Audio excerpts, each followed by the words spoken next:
But now it is time for our family time, so let's welcome Pastor Hannah for family time. Let's keep that excitement up. Who's excited to be in the house of the Lord today? And we are so excited that you're joining us online, especially you from San Antonio. So, I'm going to ask you again, how are we doing today? All right, so we know that this is family time. This is a time that is kind of designed for you kids because we know that we can't have you in your classes right now. But parents and adults, please don't check out because today we're going to have some fun. Who's excited to have some fun? All right, can I ask all of you to stand up on your feet? We're going to play a little game. It may get a little bit crazy, but that's okay. All right, so if you did not eat breakfast, can you sit down? Oh, man. I'm too hungry for that. Okay. If you had cereal for breakfast, can you sit down? All right, we did this yesterday. None of y'all like cereal. I hope y'all are joining me online because Cinnamon Toast Crunch and Captain Crunch is my favorite. All right, if you had eggs for breakfast, sit down. Okay. If you had bacon or sausage, you can sit down. All right. If you had donuts, sit down. All right. What did you guys eat? Jason, what did you eat? Oh, he ate taquitos. Those are good. Okay. If you had taquitos, can you sit down? Like, those are good. The Monterey Jack are my favorite. Okay. Okay. If you had a bagel or toast, sit down. Okay. Brooke, what did you eat? A granola bar. Okay. John, what did you eat? Pancakes. I forgot about that yesterday. Miss Rhoda, what did you eat? Cottage cheese. Okay. All right, you can sit down. I bet none of you guys had cardboard for breakfast, right? Oh, what about, did any of you guys, we know that water is important. Did any of you guys drink out of your dog bowl this morning? I can't say that I haven't accidentally ate dog food before, if we're being honest. Y'all are judging me now, aren't you? Kids, y'all get your parents. Okay. I don't know if I've ever been that hungry, though, to eat cardboard. All right?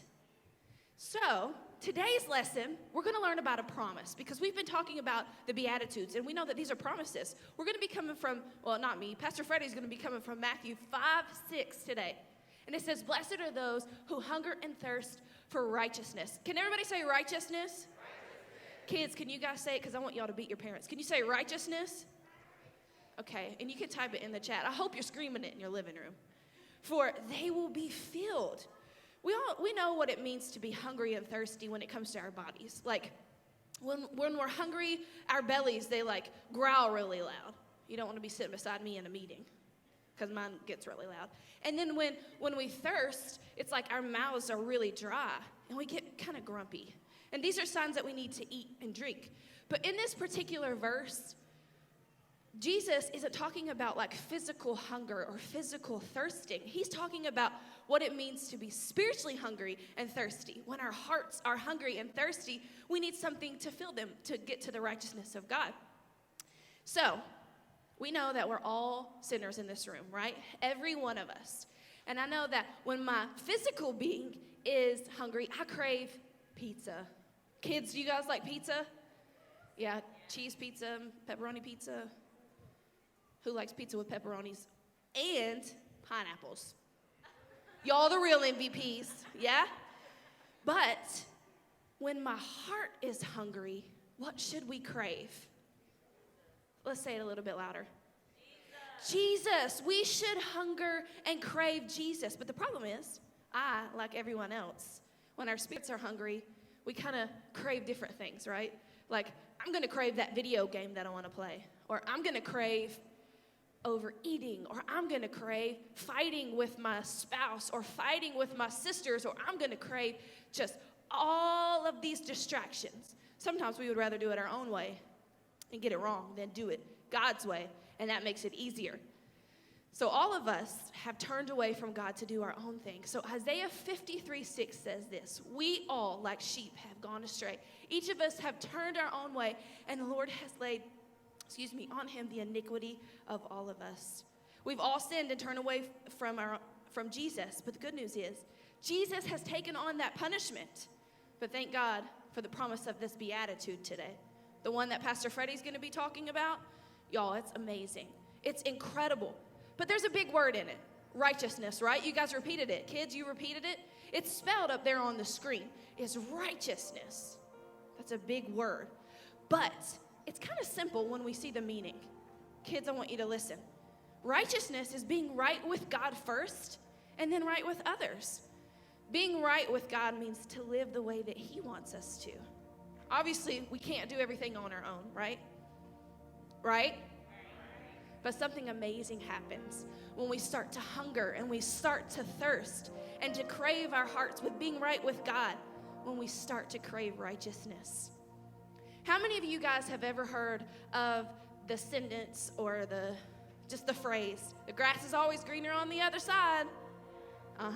It means that no matter what we have, what other people will have will seem better, right? That's because we hunger and thirst for the things of this world. And those things will never, ever be able to satisfy us because they're temporary.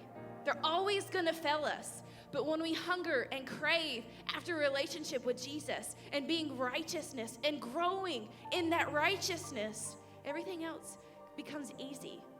And you may say, well, especially you kids, you may say, well, that's kind of hard. I don't know if I really understand that. But it's really that simple.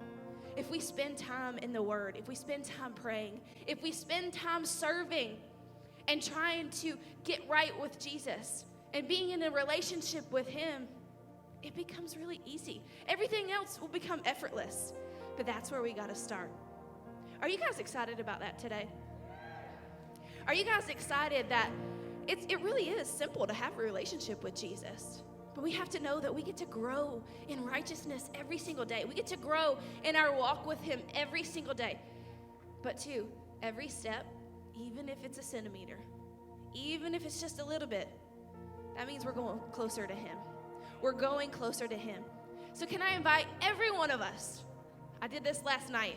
Can we click our ears on today? Because I think the Lord is going to speak to us, especially you watching online on your couch. Because we can experience the presence of the Lord anywhere we are. It doesn't matter if we're in the sanctuary. It doesn't matter if you're driving online or sitting in your bed. We just have to welcome that in. And we know that we're growing in that. So we're going to click our ears on and we're going to be open to what Pastor Freddie is going to download to us today from the Lord. Because I know that the Lord is going to speak through him and he's going to teach us today. Can I ask you all to stand up? We're going to pray, but then we're going to celebrate. Oh, nope. Put that under here. We're going to celebrate and we're going to have fun. All right, let's pray. Jesus, thank you so much for this moment. Thank you for allowing us to grow with you. But thank you for allowing us to grow with the community that you have given us. Thank you for your righteousness. Thank you for allowing us to be right standing with you. Thank you for allowing us to acknowledge that.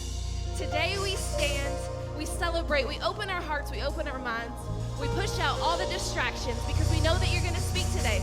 We're going to dance, we're going to yell, we're going to shout because you are good and we're going to celebrate you today. And all God's people said, Freedom Life Church, do you know that our God is a strong God? He is incredible and mighty. What kind of praise do you offer